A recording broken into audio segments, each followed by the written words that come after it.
히스기야는 유다 왕국을 대표하는 경건하고 신실한 손꼽을 만한 인물입니다. 왕은 권력과 부를 다 가지고 있죠. 여러분, 주께서 분명히 부자가 천국 들어가는 것이 얼마나 어려운지라고 말씀하신 경고를 우리 새겨들어야 합니다. 많은 재물을 가지고 또 많은 권력을 가지고 신앙생활 잘하기 어렵습니다. 그런데 히스기야는 그럼에도 불구하고 하나님 앞에 믿음의 사람으로, 기도의 사람으로 살았습니다. 히스기야는 하나님을 의지함으로 당시 이스라엘 주변의 모든 세계를 거의 석권하였던 아수르의 그 막강한 대군을 물리친 사건이 너무 유명하죠. 그때 유다를 침공했던 그 아수르 군대는 잔혹하기 이를 데 없었고요. 그 당시 세계에 가장 잘 훈련되고 무장된 군대였고요. 누구도 맞설 수 없는 군대였습니다. 그때에 그 히스기야가 그들의 침공을 받았을 때 한 일이라고는 다른 거 없습니다. 하나님 앞에 유다의 항복을 독촉하는 편지를 펼쳐놓고 아수르 군대가 편지를 보냈거든요. 니네 하나님 아무것도 아니다. 편지를 보내서 하나님을 모욕하고 이스라엘 백성들을 겁주고 믿음을 흔들려고 했죠. 그 편지를 가지고 성전 앞에 올라가서 펼쳐놓고 기도했어요. 열왕기에 보면 19장에 히스기야가 사자의 손에서 편지를 받아보고 여호와의 성전에 올라가서 히스기야가 그 편지를 여호와 앞에 펴놓고 그 앞에서 히스기야가 기도하여 이르되 편지 펼쳐놓고 하나님 보십시오. 이렇습니다. 히스기야의 이 기도한 사역은 얼마나 기도가 중요하냐, 얼마나 기도가 능력이 있느냐 가르칠 때 단골로 인용되는 사건이죠. 히스기야 봐라. 히스기야처럼 기도하면 하나님의 은혜와 능력을 힘입는다. 히스기야의 기도는 말 그대로 극적인 반전을 가져오죠. 하나님의 놀라운 개입과 역사를 가져오고 극적인 반전이 그 가운데 드러납니다. 상황은 절망적이었죠. 돌파구가 없습니다. 아무도 도와줄 수가 없습니다. 누가 그 막강한 군대와 맞서서 싸우면서 피 흘려가면서 땀을 돕겠습니까? 여러분, 세상에 철칙이 하나가 있어요. 피 흘려가면서 다른 사람 도와주는 경우는 없어요. 자기의 이익이 관여되어 있기 때문에 돕는 거죠. 그러니까 유사시에 누군가 나를 돕기를 바란다면 그 사람이 나를 도울 만한 이유를 만들어 두는 것이 국가 운영에 있어서 기본 원칙이 되겠죠. 피 흘려가면서 남을 돕지는 않습니다. 누구도. 누가 아수르의 18만 5천에 맞서서 유다를 구하기 위해서 싸워주겠어요. 아무도 도울 사람이 없고 도망갈 데도 없습니다. 완전히 포위가 됐으니까. 지금이야 인구가 너무 많아서 세계에 인구가 많다고 난리지 않습니까? 웬만한 도시 수십만 다 살지 않습니까? 과거에는 그렇지 않았습니다. 세계적인 도시들도 10만 15만 그랬습니다. 근데 군인만 정예병만 18만 5천 명이면 온 땅을 덮는 군대예요. 도울 사람도 없고 도망칠 데도 없어요. 그런 가운데 유다 왕국의 미래가 어떻게 될 것이냐? 절망적이죠. 끝났다. 아수르도 그렇게 생각했고 포위당한 유다도 그렇게 생각했고 그걸 지켜보고 있는 다른 나라 사람들도 이제 유다는 끝났구나. 다 그렇게 생각했습니다. 그때 히스기야만 하나님만이 소망이시고 하나님만이 구원이시다라고 믿었습니다. 그리고 누구도 도울 수 없는 그 상황 속에서 히스기야의 기도를 들으시고 하나님이 역사하셨죠. 그래서 하나님만이 도우시고 하나님만이 구원하신다는 것을 히스기야에게, 유다 백성에게, 그리고 그 사건을 지켜보고 있는 모든 세상 사람들에게 하나님이 증명해 보이셨죠. 이런 경우에 히스기야의 역할이 선한 도구입니다. 하나님의 영광을 드러내는 선한 도구로 히스기야는 쓰임을 받았습니다. 선한 도구로 쓰임 받는 사람들은 반드시 하나님의 은혜를 받죠. 하나님의 은혜가 나타나죠. 그래서 그들에게 하나님의 은혜가 나타나는 것을 보면서 사람들이 하나님이 살아계시는구나. 하나님이 역사하시는구나 라고 알게 되지 않습니까? 그러니 선한 도구죠. 25절에 그러나 히스기야가 마음이 교만하여 그 받은 은혜를 보답하지 아니하므로 이렇게 뒷맛이 쓴 이야기가 기록이 되어 있습니다. 성도들이 흔히 하는 오해가 있어요. 고난이 심하면 기도하는 것이 어렵다. 마음이 답답하고 힘들어서 기도가 안 된다. 오해죠. 실은 평안할 때 기도가 더 안 됩니다. 평안할 때 기도가 더 안 돼요. 원래 그런 것입니다. 죽을 지경에 빠졌을 때 죽을 힘이 나오는 겁니다. 평소에 젖먹던 힘을 쓰지는 않지 않습니까? 죽을 힘을 다하고 젖먹던 힘을 다할 때는요, 죽을 형편에 있을 때 사람이 그렇게 하는 것입니다. 정말 믿음 있는 신자들은요, 고난의 때에 기도하러 나옵니다.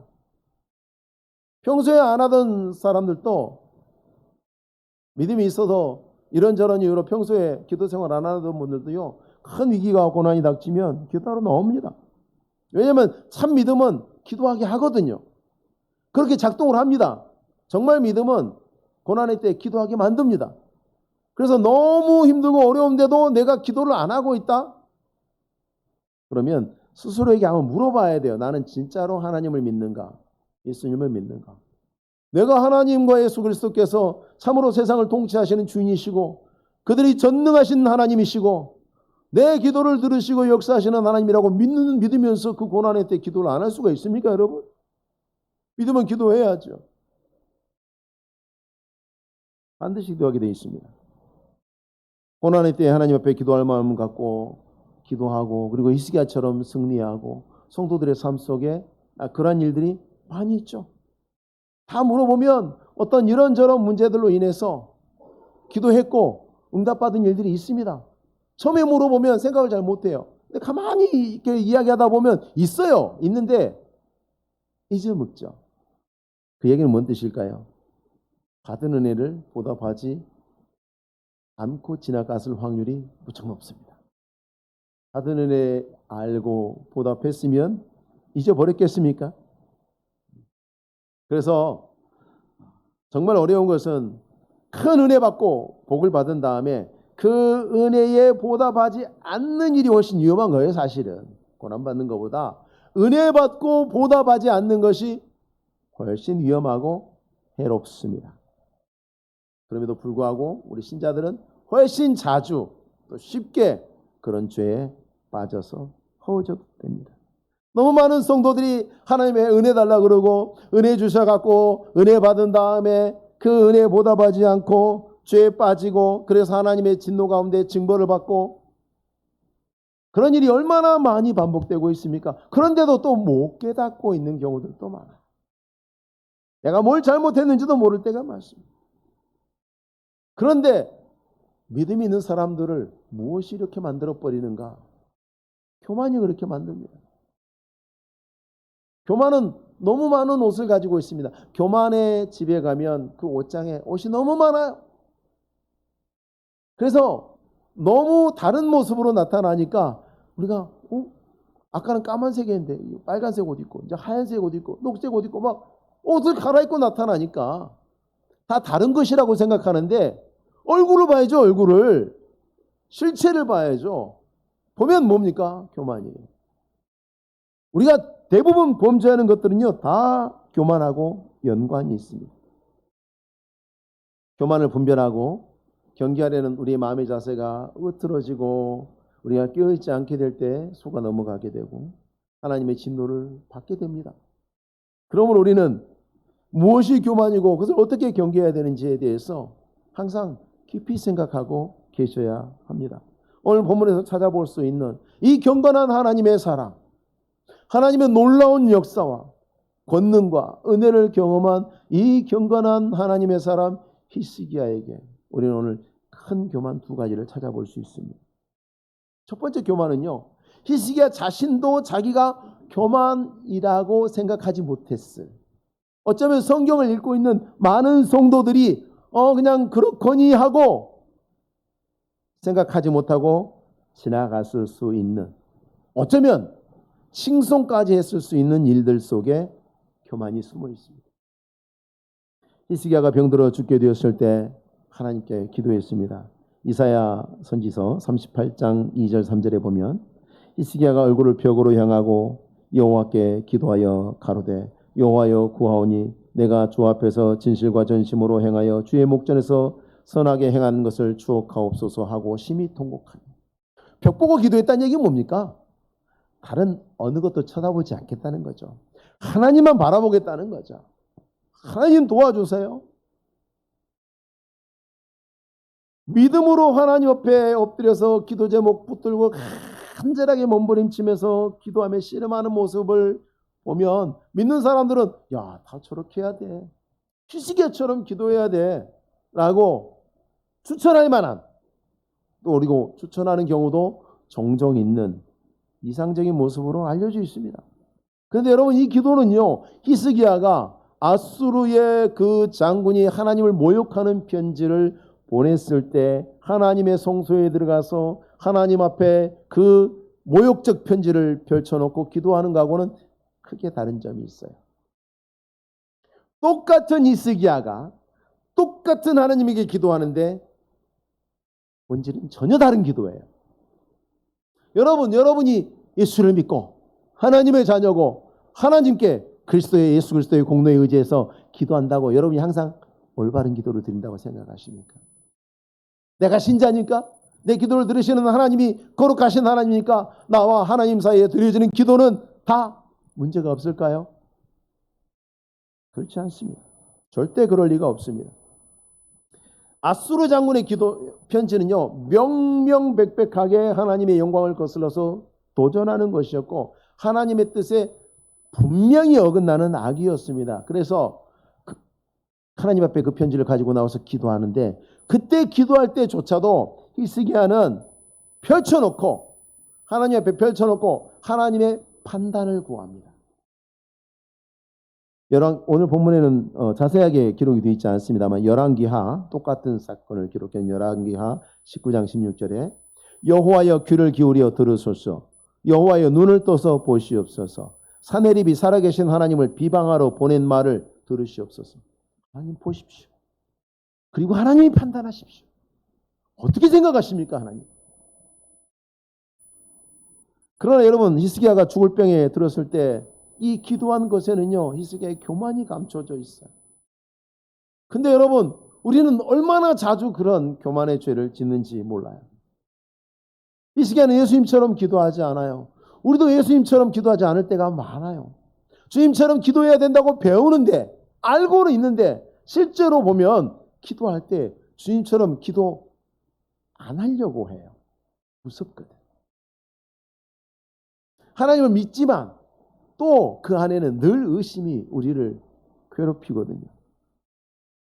너 하나님한테 다 맡겨도 괜찮겠어? 하나님한테 너 백지수표 줬다가 하나님이 이래저래 네 마음과 생각과 다르게 하시면 어떡하려고?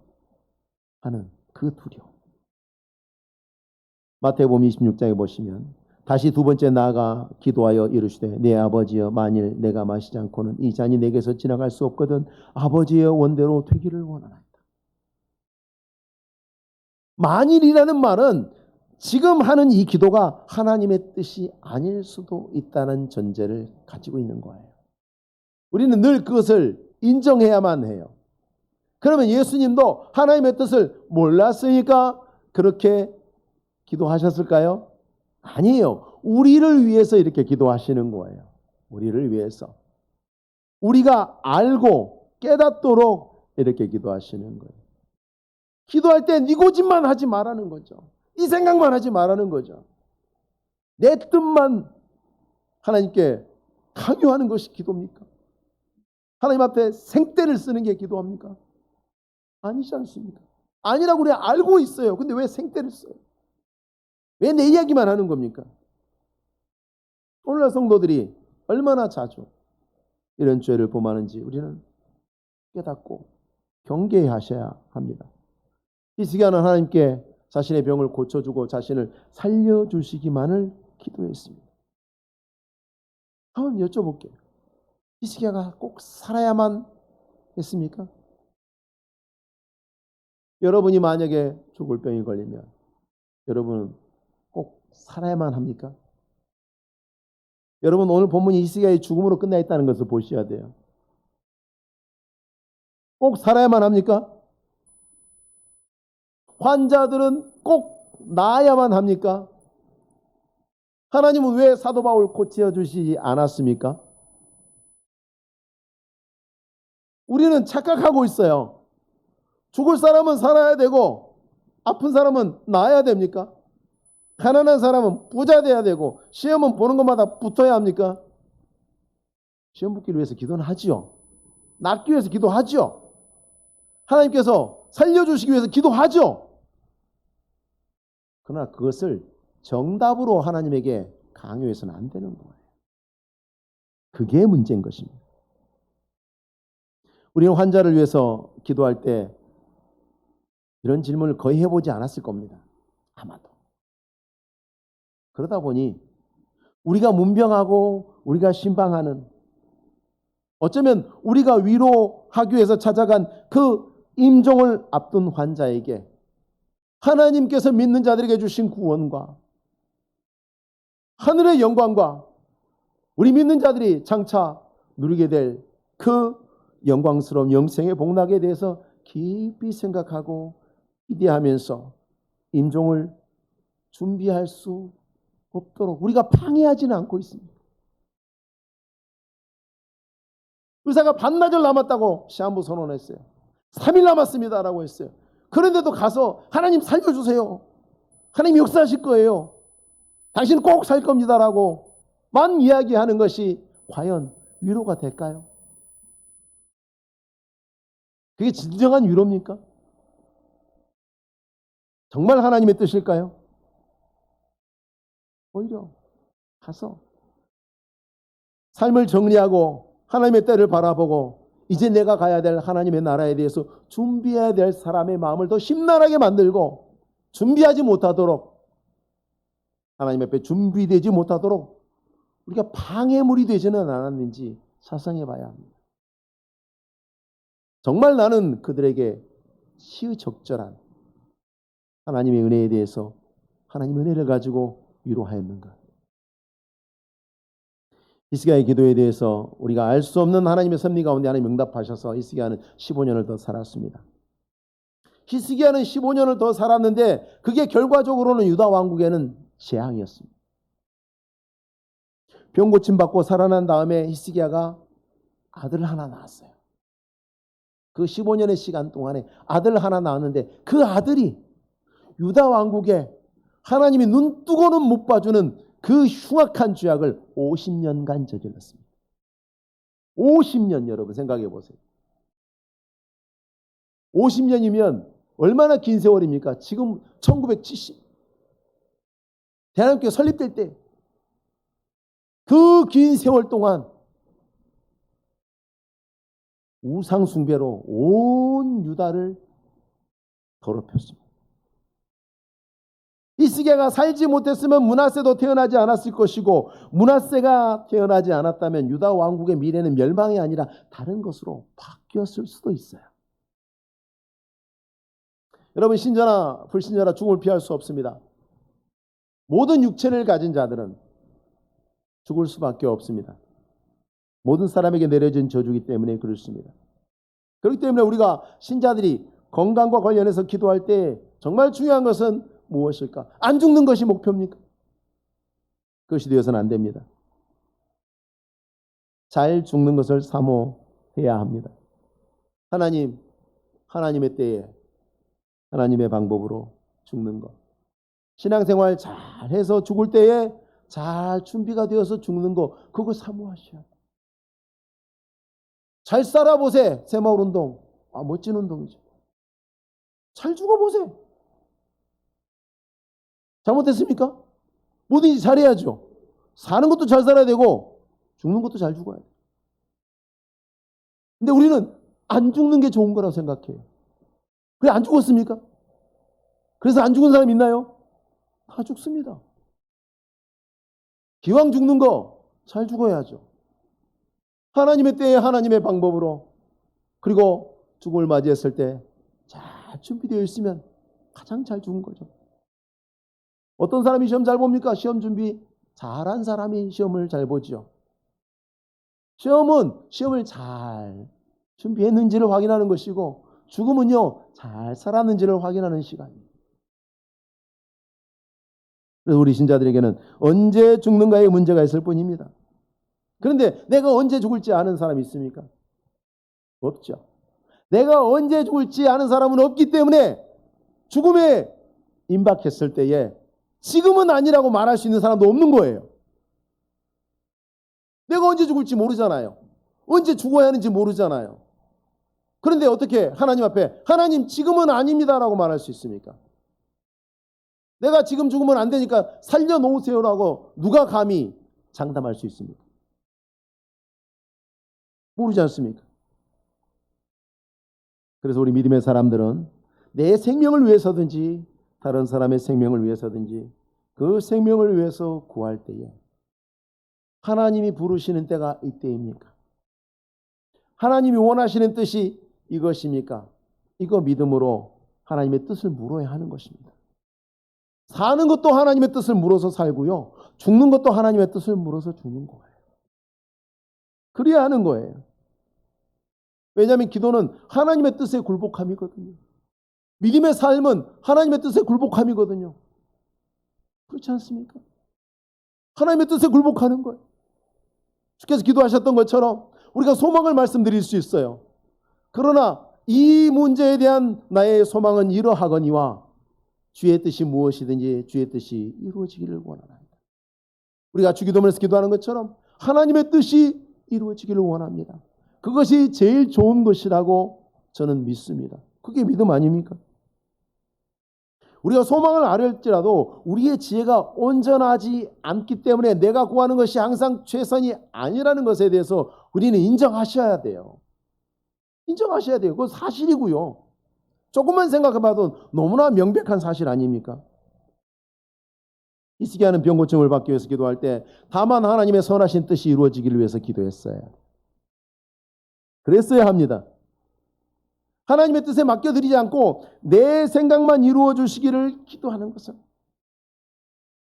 하나님 이거잖아요. 이거니까 이렇게만 돼야 돼요 라고 하나님에게 주장을 넘어서 강요를 넘어서 생떼를 쓰는 것은 경건의 모습으로 포장된 교만이에요.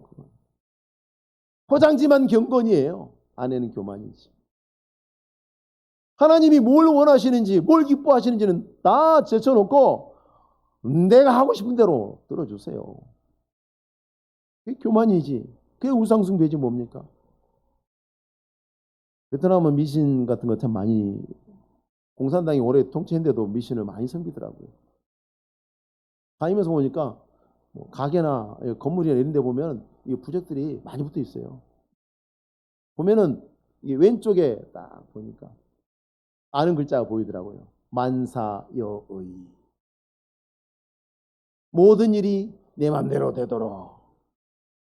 교만의 최고봉 아닙니까? 모든 일이 내 맘대로 되도록. 우리 믿음의 정반대 아닙니까? 우리 믿음 뭡니까? 모든 일이 주의 뜻대로 되게 하옵소서. 이게 믿음이죠. 최고의 불신앙은 뭐든지 내 맘대로예요.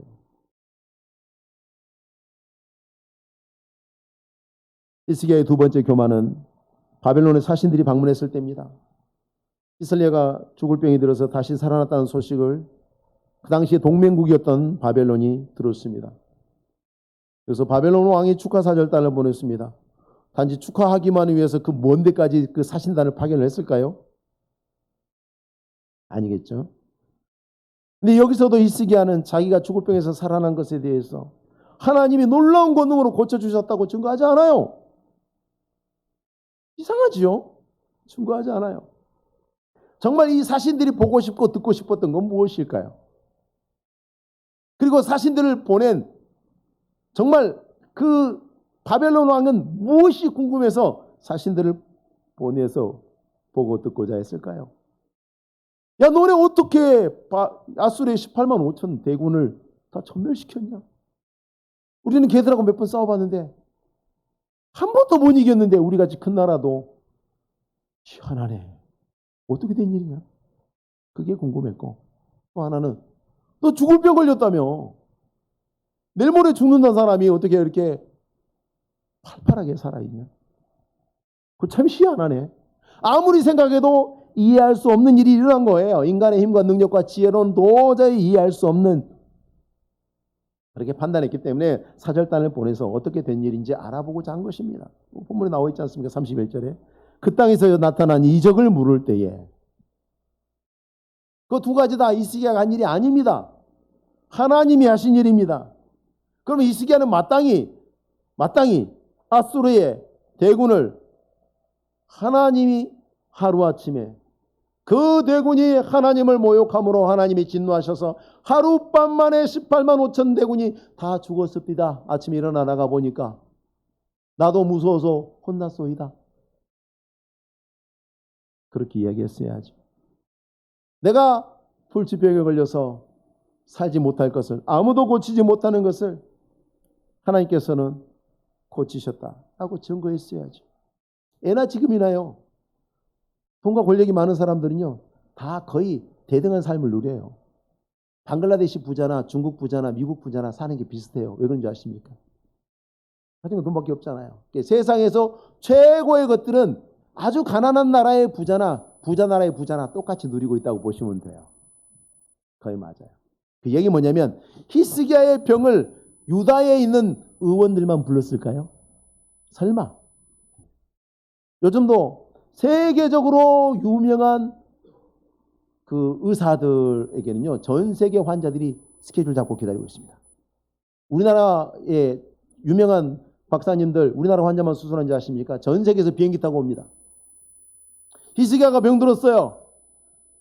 유다에 있는 의사들만 불렀을까요? 애굽의 바벨론의 사방의 수소문에서 아마 초빙에다가 다 진찰받고 약도 받고 했을 거예요. 그 얘기 뭐냐면 히스기야가 못 낫는 병은 바벨론 왕이 걸려도 못 낫는 거예요. 그런지 바벨론 왕이 궁금한 거예요. 나도 좀 알아놓자, 방법 좀. 좋은 거 혼자만 알고 있지 말고 도대체 어떻게 나았냐. 나중에 나 아프면 나도 그 의사 불러야지. 그러려고 보낸 거예요. 히스기야가 살아계신 하나님을 증거했다면 바벨론 사신들이 돌아가서 왕이시여, 이스라엘의 하나님은 무시무시한 하나님이십니다. 우리가 한 번도 어떻게 해보지도 못한 나수의 28만 5천 하룻밤에 끝냈습니다. 우리가 죽을 데가 없어서 유다까지 가서 죽겠습니까? 안 됩니다. 침략 안 됩니다. 이스라엘은 절대 쳐들어가면 안 됩니다라고 말렸겠죠. 그렇지 않았습니다. 어리석게도 교만하게도 히스기야는 하나님을 자랑한 것이 아니라 자신의 왕궁 보물창고하고 자신의 무기고를 자랑했습니다. 여러분, 아수르보다는 약했지만요 바벨론 제국이요, 아수르가 망한 다음에 바로 세계 패권을 잡았잖아요. 넘버 2였어요. 굉장히 강력한 나라였어요. 자, 그 사신들이 보기에 히스기야의 보물창고는 탐나는 것이고 히스기야의 무기고는 하찮은 것이죠. 히스기야는 나름 우리가 이런 무기를 가지고 있습니다. 창고를 탁 번쩍번쩍 빛나는 창이 수백 개가 있고 번쩍번쩍 빛나는 방패가 수백 개가 있고 우리는 전차도 수십 대나 가지고 있죠. 마리끄는 웅장한 전차도 수십 대나 가지고 있고 어때요? 대단하지 않습니까? 앞에서는 왕이시여, 역시 왕의 위엄에 맞는 대단한 것입니다. 그렇게 했겠죠. 그러나 바벨론은 번쩍번쩍 빛나는 창이 수십만 개야. 웅장한 전차가 수천 대야. 상대가 됩니까? 안 되죠. 하찮은 자가 소중한 것을 갖고 있으면 어떻게 됩니까? 세계 역사에서 하찮은 자가 보물을 갖고 있으면 어떻게 되죠? 침략과 약탈이 반드시 뒤따릅니다. 멀리 볼 것도 없습니다. 지금 한참 긴장이 고조되고 있는 대만 문제에 생각해 보십시오. 중국이 왜 자꾸 대만을 침략하려고 하죠? TSMC가 있어요. 특정 분야에서는 삼성보다 훨씬 더 탁월한 능력을 발휘하고 있는 세계적인 반도체 회사. 중국은 반도체가 너무 필요하거든요. 근데 대만의 국방력은 하찮거든요. 전쟁 나면 싸우겠다는 사람이 20%도 안 돼요. 우리나라는 한 75% 되죠. 다행히. 하찮은 자가 보물을 갖고 있습니다. 당연히 그 다음 수수는 침략과 약탈입니다. 히스기야는 그렇게 어리석은 일을 한 것입니다. 하나님께 영광을 돌리지 않고 자기 자랑하고 했습니다마는 그 자랑이 바벨론의 탐욕을 자극하고 하나님의 진노를 자극했어요. 자기를 지켜줄 하나님은 진노했고 자기를 노리고 있는 자들은 그 탐욕이 들끓게 만들었습니다. 히스기야는 다윗과 솔로몬 이후에 하나님으로부터 가장 복받은 왕이었습니다. 가장 많은 복을 받았습니다. 가장 큰 번영을 누렸던 왕이었습니다. 그렇기 때문에 그가 그 영광을 하나님께 돌리지 않는 것은 더 큰 죄가 되었습니다. 성경은 하나님이 참 많은 복을 주셨다고 말합니다. 왜? 신실하게 하나님을 경외하며 믿음으로 살았으니까요. 여러분 믿음으로 지금 살고 계십니까? 잘하고 계십니다. 근데 끝까지 믿음으로 사셔야 합니다. 믿음으로 살고 하나님이 복 주면 끝났다고 생각하지 마세요. 다시 시작하는 거예요. 내가 믿음으로 살아서 하나님께서 이런저런 많은 은혜와 복을 주셨다.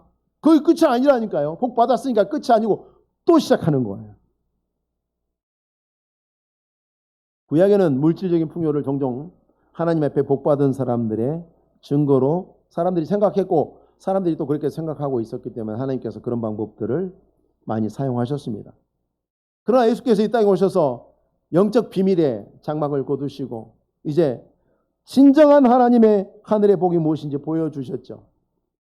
그래서 이제 신약의 시대를 예수의 영을 받은 하나님의 백성들은 이제는 고난과 궁핍 중에도 하나님이 복 주셨다는 것을 의심하지 않습니다. 아주 어렵게 사시는 성도들도 주일날 감사한금합니다. 하나님 앞에 감사합니다. 왜 그렇습니까? 우리 안에 주신 하나님의 영이 그것을 알게 하시니까요. 그러나 구약적 상황 속에서 히스기야는 정말 많은 것을 받았습니다. 27절에 보니까 히스기야가 부와 영광이 지극한지라. 이건 말로 할 수 없을 만큼 번영과 형통을 누렸다는 뜻이에요. 지극하다는 얘기는요. 말로 할 수 없을 만큼 번영과 형통을 누렸다는 그런 말입니다. 29절에 이는 하나님이 그에게 재산을 심히 많이 주셨음이며 30절에 히스기야가 그 모든 일에 형통하였더라. 하나님이 이렇게 많은 것을 주셨는데 그걸 받은 히스기야가 뭐 했냐? 뭘 했는가? 27절 28절에 보니까 창고를 세우며 두 번 나오죠. 28절에 온갖 짐승의 외양간을 세우며 양떼 우리를 갖추며 양떼와 많은 소떼를 위하여 성읍들을 세웠습니다. 뭘 하긴 했는데 뭐 했냐면요. 하나님이 주신 거 보관하는 창고만 만들었어요. 하나님이 양 주시니까 양우리 만들고 소 주시니까 외양간 만들고 보물 주시니까 보물 창고 만들고 그거 했습니다. 사람들이 생각할 때 마땅한 일을 했습니다. 세상 입장에서 봤을 때는 히스기야가 무척 성실하고 좋은 왕이었습니다. 다 이거 백성들 위해서 한 거거든요. 성읍 지어서 백성들 보호해, 뭐 창고 만들어서 백성들 그 재산 보호해줘, 뭐 했으니까. 백성들의 물질적인 풍요를 위해서 히스기야는 굉장히 많은 노력을 했는데 하나님 위해서 뭐 했습니까? 하나님이 이렇게 말씀하시죠. 그가 보답하지 않았다. 25절에 히스기야가 마음이 교만하여 그 받은 은혜를 보답하지 아니하고 은혜 받으면 보답하고 은혜 받으면 보답하고 그게 신앙생활이에요, 여러분. 기도하고 은혜 받으면 끝. 그게 무슨 신앙생활이에요? 그게 신앙생활이라고 알고 있다면 매우 오해하신 거예요. 받으면 보답하고 받으면 보답하고 그렇게 살다가 부르시면 가는 거예요. 그런데 히스기야는 하나님의 시험 앞에 넘어지고 말았습니다. 31절에 그의 심중에 있는 것을 다 알고자 하사 시험하셨더라 라고 되어 있지 않습니까? 그러니까 하나님이 여러분에게 은혜를 주시면 지금 하나님이 나를 테스트 하시는 거예요. 뭘 테스트 하시는가? 네가 믿음으로 구해서 받았는데 받았을 때도 여전히 믿음이 있는지 테스트 하시는 거예요. 보답하는지 안 하는지. 하나님이 뭘 주시면 두려워하셔야 돼요. 내가 어찌 알고. 우리 신자들의 마음에 반드시 새기고 있어야 할 진리가 있습니다. 이거 잘 하셔야 믿음 생활 잘 하시게 됩니다. 비 오고 비 많이 오고 태양이 많이 비치면 뭐가 잘 되죠? 농사가 잘 되나요? 그렇게 생각하시죠? 여러분이 보는 농사가 잘 되는 농가밭은요, 그거 잘 되기 전에 죽어라고 잡초 뽑은 농부의 수고가 있어요. 잡초 뽑은 농부는 생각 안 하셨죠? 얼마나 농부가요, 그냥 농사가 비 오고 해나면 농사 잘 되면 농부가 할 일이 뭐가 있어요? 할 일이 없지. 봄에만 그다음부터 놀면 되지. 추수할 때까지 밭에 가서 잡초 뽑아줘야 됩니다. 잡초 뽑아줍니다. 여러분, 비 오고 태양이 비추면 반드시 언제나 어디서나 잡초가 올라옵니다. 어느 땅이든 올라옵니다. 황무지 같은 곳도요. 여러분, 사막에도 비 오면요, 사막이 꽃밭 됩니다. 우리 복음성가에 있죠. 사막이 꽃밭이 되는. 왜 그러냐? 실제로 그래요. 비 오면 사막도 꽃밭 돼요. 비가 오면. 그게 잡초죠. 뿌리지 않아도 어디서든 납니다. 가꾸지 않아도 잘 자랍니다. 잡초에게 거름 준 거 보셨어요? 그럼 안 돼. 정말 황폐한 땅 같아도 비 오면요, 어쩜 그렇게 잡초는 잘 자라는지 몰라요. 하나님이 은혜의 비를 내려주시고 은혜의 햇빛을 비추어 주실 때 반드시 잡초가 나와서 자란다는 것을 기억하셔야 돼요. 그 잡초의 이름은 교만입니다. 없을 때는 안 그랬는데 돈 좀 생기면 교만해져. 하나님 은혜 주셔서 지혜 주셔서 좀 공부 좀 잘하면 또 교만해져. 높은 자리 좀 올라가면 교만해져. 내가 마치 다른 사람하고 다른 사람인 줄 알아요? 다른 인종인 줄 알아요? 난 특별한 사람인 줄 알아요? 내 생명 다하는 그날까지 우리는 항상 우리의 삶의 텃밭에서 잡초를 뽑으셔야 돼요. 교만의 잡초를 뽑아야 됩니다. 잡초는 절대 근절되지 않습니다. 뿌리 뽑히지 않아요. 뿌리 뽑은 것 같은데 돌아서면 또 나와 있어요. 교만의 잡초도 그렇습니다. 우리가 사는 동안에 우리 마음에서 사라지지 않습니다. 우리가 죽을 때까지 이 땅에 사는 동안에 계속 나옵니다. 그러니까 내가 교만의 잡초를 뽑고 관리하지 않았다는 얘기는 내 삶의 마당은 잡초로 가득하다고 보면 틀리지 않습니다. 하나님께 영광을 돌리지 않는 그 교만. 하나님께 돌려야 될 영광에 대해서 침묵함으로 하나님의 영광을 가로채고 하나님의 뜻은 묻지 않고 내가 바라는 소원만 중요하게 생각하는 그런 교만. 아이러니하게도 신자의 마음속에 있는 교만은 은혜를 먹고 자랍니다. 은혜를 먹고 자라요. 그렇기 때문에 하나님의 은혜를 받은 사람들마다 생각하셔야 돼요. 내가 받은 은혜로 나는 잡초를 키우고 있지는 않는가? 내가 받은 은혜로 순종과 감사의 나무를 키우고 있는가? 내 삶의 마당에서 뭐가 자라고 있는가? 무엇이 열매 맺고 있는가? 살펴보십시오. 살펴보시면 됩니다. 보시게 되면 뽑아야 된다는 마음의 감동을 따라서 뽑게 되어 있습니다. 하나님이 주시는 것마다 허락하시는 것마다 그 은혜를 나만을 위해서 사용하고 있지는 않은가? 그게 교만이라니까. 그게 잡초예요. 나는 하나님을 위해서, 교회를 위해서, 하나님 부르신 성도들을 위해서, 하나님이 기뻐하시는 일들을 위해서 나는 뭐 하고 있는가? 내게 주신 은혜로 나는 뭘 하고 있는가? 설명할 수 있다면 감사하죠. 잘 사용하고 있다고 설명할 수 없다면 자신을 위해서 교만의 잡초에 둘러싸여 살고 있는 것입니다. 우리 스스로 항상 마음으로 생각하고 하나님의 영광을 돌리고자 하는 적극적인 자각을 하지 않는다면 우리는 교만의 자리에서 하나님의 진노를 부르게 될 것입니다. 하나님이 주신 은혜 가지고 교만의 죄를 키우고 있는 어리석은 사람이 될 것입니다. 여러분 잊지 마십시오. 믿음이 이렇게 좋은 경건한 왕 히스기야도 이렇게 잘못을 범해요. 히스기야가 아수르 대군에게 포위됐을 때는 믿음이 좋았어요. 그러나 그 하나님이 주시는 복이 히스기야를 포위했을 때 넘어져 버려요. 그게 무서운 거예요. 원수가 포위했을 때는 믿음으로 살던 사람이 하나님이 주신 은혜로 포위가 되니까 하나님을 배신해요. 교만해요. 죄를 지어. 여러분, 그러나 우리가 깨어있기만 하다면 교만의 잡초가 내 삶의 마당을 결코 뒤덮지 못할 것입니다. 그래서 은혜의 비가 올 때마다 생각하십시오. 아, 교만의 잡초가 고개를 내밀겠구나. 하나님이 돈을 많이 주십니까? 그러면 그것으로 즐기라고 교만의 잡초가 내 마음속에서 고개를 내밀겠구나. 하나님이 내 길을 형통하게 하셔서 내 일이 잘 되고 내 지경이 넓혀지고 내 자리가 높아지고 그럴 때 또 생각하십시오. 교만의 잡초가 고개를 내밀어서 내가 교회에서 하던 일도 안 하고 그동안 열심히 봉사하고 교제하던 것도 다 그만두고 내가 딴 생각을 하도록 교만의 잡초가 나를 또 고개를 내밀고 나를 넘어뜨리게 하겠구나 생각하시고 항상 경계하시고 하나님 옆에 감사하고 영광을 돌리고 항상 하나님 이제 어찌할까요? 하나님의 뜻이 무엇입니까? 제가 어찌하기를 원하십니까? 생각하시고 기도하시고 순종하시면 모든 신앙생활 속에 승리하시는 걸음으로 나아가시는 우리 성도님들 되시기 바랍니다. 기도하겠습니다. 이 시간 함께 기도합니다. 하나님,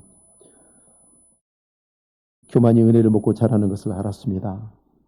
하나님 주신 은혜 받을 때마다 그때만 감사하고 좋고 돌아서면 내 뜻대로 내 하고 싶은 대로 내 원하는 대로 내 즐거움을 위해서 달려가는 일들이 많지 않았습니까? 하나님 용서하여 주옵소서. 이후로는 하나님 아버지 은혜 먹고 자라는 교만이 나올 때마다 뽑아버리고 언제나 주 앞에 순종과 감사로 나아가서 주신 은혜 위에 은혜가 더해지는 삶으로 살아갈 수 있도록 하나님 도와주옵소서. 이 시간 함께 한 1분 동안 통성으로 기도하겠습니다.